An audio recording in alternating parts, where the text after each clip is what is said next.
Hello, Mr. Ed here, and today, well, this one's definitely going to be a little bit of a different one for sure.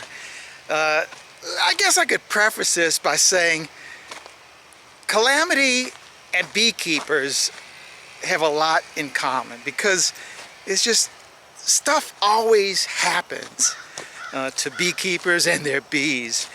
And yesterday was no exception for me, because I mean I'm very familiar with things just happening to our bees. And yesterday was one a little bit different than normal for sure, because I got a call about 2 in the afternoon from my buddy up in Talashik telling me, Jeffrey, your hives are on fire. So a fire came out there and in the field, and it's not as bad as it seems, but I went out there yesterday afternoon and looked at it, and the bees everywhere. And so today we're going out there right now, and we're gonna see what we can do about restoring a little bit order to that yard out there. I don't really know exactly what I'm going to be looking at, what I'll need. I'm going to get the bee vacs and maybe a couple of nuke boxes. I don't know. I'm just going to grab a bunch of stuff, throw it in the van, and head up there. And when we get up there, you'll see just the situation as it is. When I left yesterday, it was a little chaotic, but not disastrous. So let's get up to Talashik. By the grace of God, we'll get this situation under control. Let's wrangle. Okay, we've gotten up here. This is almost 30 miles from the Abbey. This is our furthest out yard that we've got. But it's such a great location, you know, other than, you know, it caught on fire. But you can see this was all grassland, all grass. It was about 2 foot high, and they had just cut it, and they were going to bale it.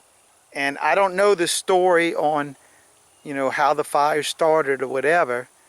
I guess I'll find that out soon enough. But you can see for yourself, it's burnt pretty good. And let me zoom in, and you all be able to see where our hives were and are still, thankfully. There they are. And then if I zoom in a little quicker, a little bit more, look at this. It's still a fire burning back there on the other side of the property.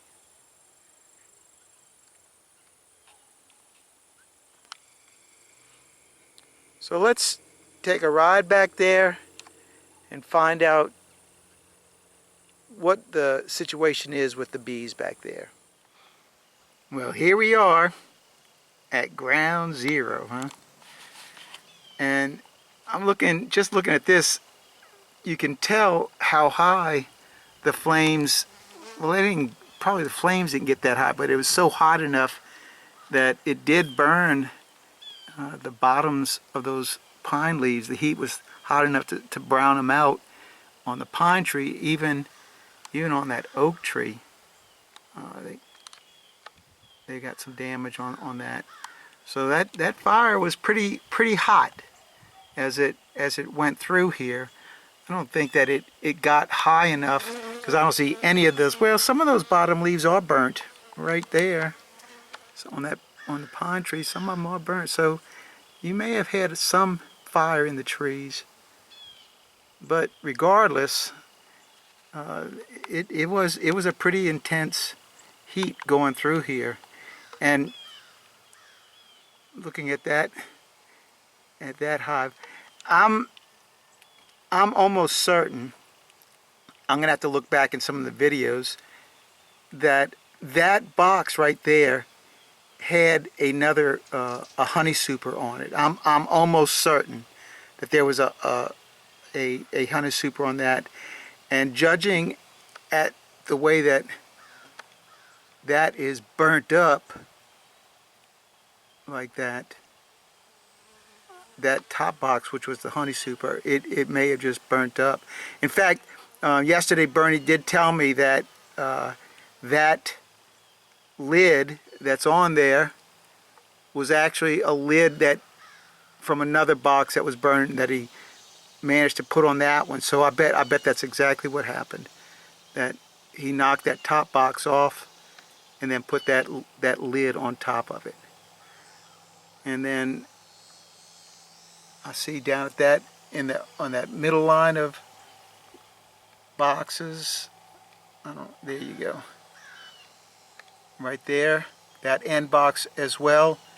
That got pretty scorched also, and the hive that was right next to it did burn up. So that was pretty hot. Let's get out the van and take a walk and get a closer look-see at things.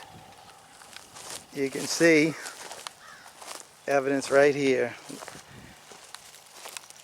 We've got an excluder and two lids right here.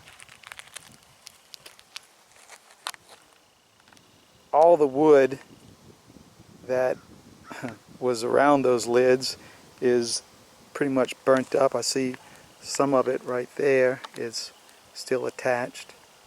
But I'm looking at the char remains of the box that was one of the boxes here, and then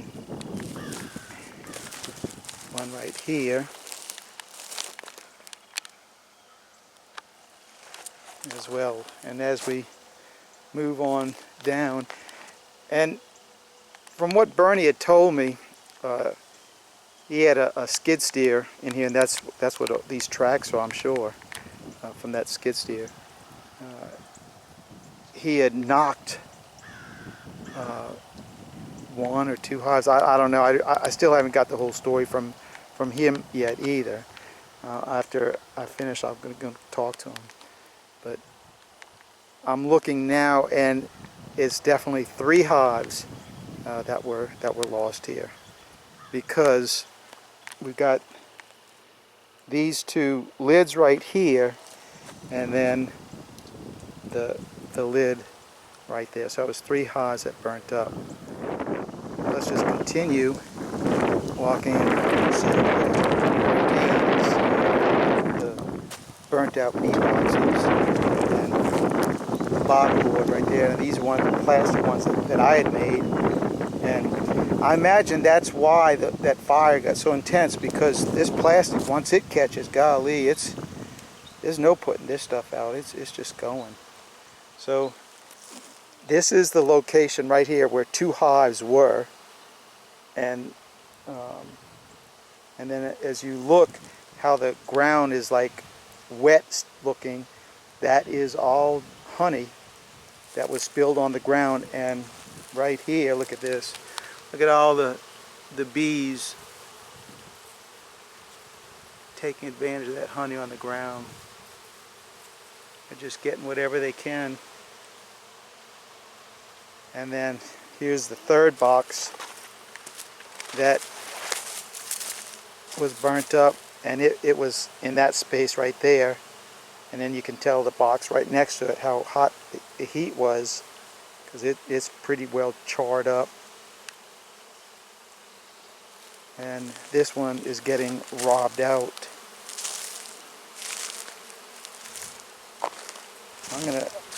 That box right there, let's see if this one is burnt up.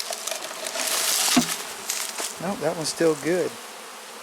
So I'm gonna grab whatever frames. Probably there's only 3 frames in here that are any good. We'll let the bees clean up the other stuff. And I mean, look how much wetness is on the ground right there. And I know that's all honey in there. And oh, look at that! Look at that! I don't hope the sun isn't burning y'all out, but I'll look up and there is a swarm up there. So that may be one of the remnants, well, I'm sure it is, of one of these hives. Does it have a queen in it? Gee whiz, I doubt it. But I'm gonna see if I can get those bees. I'm gonna try to get those bees and get something out of it. But and I doubt there's a queen in it. I just can't see how a queen could survive this. But if they're grouped up like that, there may be one in it. And as far as the other hives and boxes, all that stuff looks really good. Now, look at this. How fortuitous was that, right? So in this spot right here, this is what the video that I posted last week when Charlie and I came out here and removed the hive that had gone submarine on us. Now, had we not removed that hive then, for sure, it would have gone, but with the wax being down there and that catching on fire, my goodness, that really could have created a lot of heat. So boy, we we caught a break on that one for sure. Goodness sakes. And then all of these appear to be great. Let's go around the front and see what they look like. Everything looks fine up here. I am looking, however, at these are the microcrystalline boxes that we did this year, and you can see there's actually, it got so hot that stuff started melting and running down. Look, it's even more so on this box right here. Oh, look at this on these boxes down here.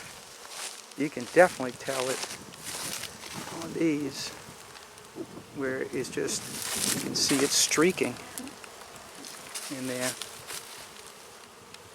That one is almost all gone, and this one is streaking as well, and that one too. So that fire came through here. Man, oh man. I'm glad I didn't see the fire. I really would have been upset if I had seen it. And at this end right here, I mean, golly, the timber is on fire. Man, oh man. Let's look at this timber down here. Oh look, see, same thing, got hot enough to streak that paraffin or microcrystalline right there. So there, the two hives that were sitting here and here, and one of them had to be one of those plastic ones. Back there is probably one of them, and that's probably why it caught fire and burnt the timber, because that plastic just burned so hot. But all these bees and hives appear okay. So, what could have been a disaster, it's only a setback. Not too bad. We lost 3 hives, but we still have, what, 4, 8, 10, 12, 14, 16. Still got 16 out here. All right, let's see what we can do about getting that little swarm of bees up there, huh?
So I got the branch down far enough where if I stand on my ladder and get my bee vac, I can suck those bees up. So let's get the bee vac. Let's see if we can get this little remnant of bees. Well, judging from the lack of amount of bees in the tree anymore, but with all the bees on the bee vac,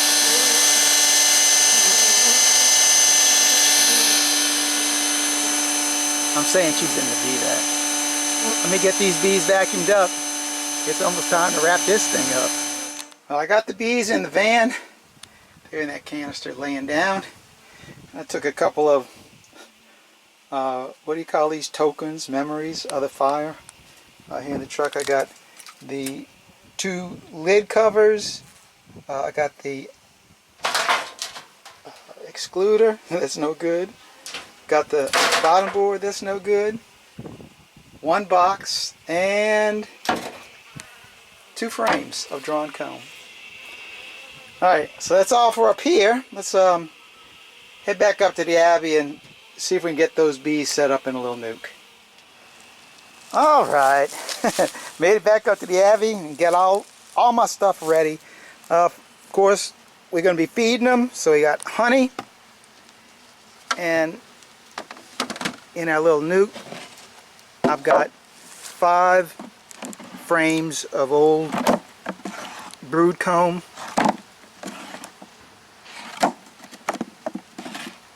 That one's not so good. Maybe I'm going to change this one out. I don't want that one in there. In fact, I think I'll change that one out too. Give them some really nice stuff. Yeah, these 3 are good. Let me go get 2 more frames and we're going to change those out. Our bees are right in there. Grab those frames and we're going to dump some bees.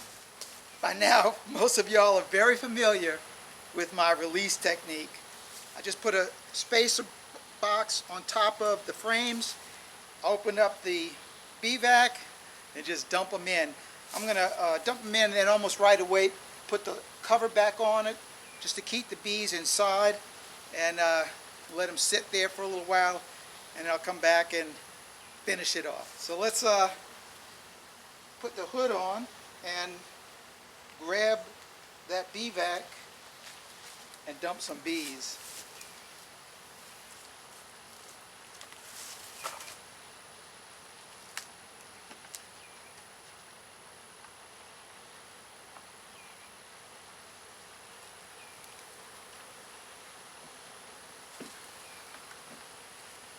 Let me bring them up to you so you can see them.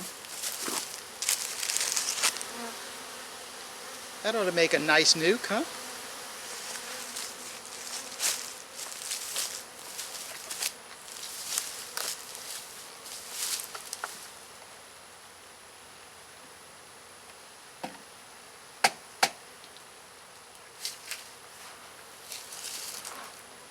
Let's see if I can get them all in there, huh?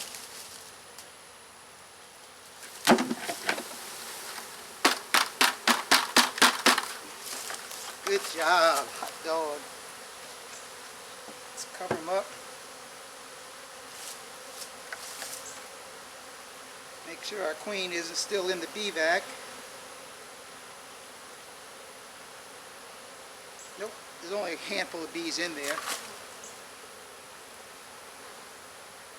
So they're going to either go down onto the frames or run up on the sides and then eventually get up on the top.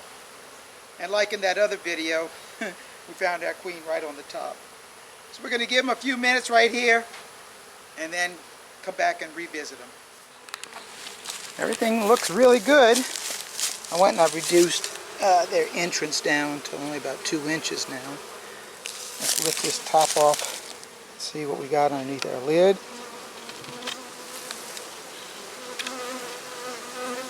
As you would expect, bees on side that lid. I'm going to set the camera down. We're going to look for our queen on there.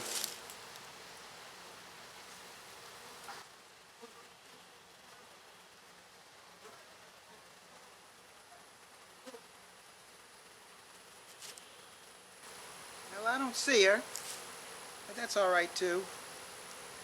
Let's go ahead and remove this box right here so we can get our inner cover on there so we can put our feeder on there.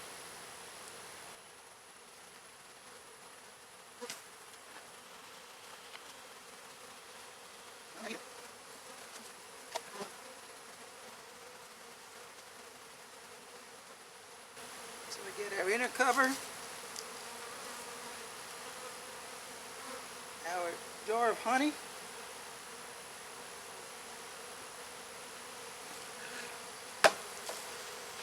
and our shim box.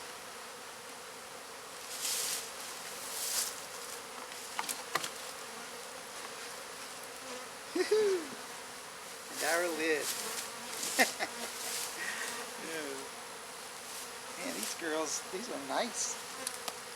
Let's see if they'll let me do this. Well, like I said at the very beginning of the video, beekeeping and calamity, they just go hand in hand. And you know, I think it's one of the things, one of the challenges of beekeeping that appeal to many of us. It's the challenge that we really like, even though we may not like the circumstances of the challenge. This fire could have really gone very, very poorly, very badly. We could have lost all of those hives out there. It's possible we could have lost them all. And as it is, we only lost 3 out of the 19. So, you know, for that, I say thank you, Jesus, because we got at least one of them. And I'll nurse these girls back. You know, I don't like feeding, but this is the 3rd one I'm feeding right now, so what's one more hive to feed, right? So that's all I got for you in this one. So thanks for watching. Keep on watching, and I will be making more. God bless. Mr. Red, I'm out until the next video.